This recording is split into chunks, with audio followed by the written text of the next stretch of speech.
In this tutorial, I'll show you how to get Airtel Esim QR code online on the new version. Firstly, download and open the Airtel Thanks app from your App Store or Play Store.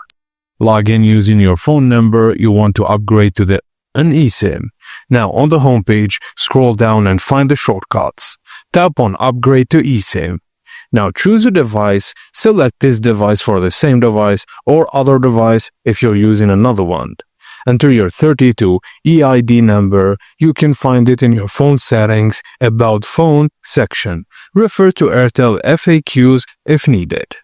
Now Airtel will send one-time password to your registered mobile number. Enter the OTP in the app to proceed. Now, within 10 minutes, you'll receive a verification call from Airtel. Answer the call and confirm your eSIM request verbally. Your eSIM request will now be officially submitted for processing. After about 2 hours, your eSIM will be ready for activation. Now configure it based on your device. You can just scan the QR code provided on the Airtel app so you can avoid all the unnecessary steps. And that's it, guys.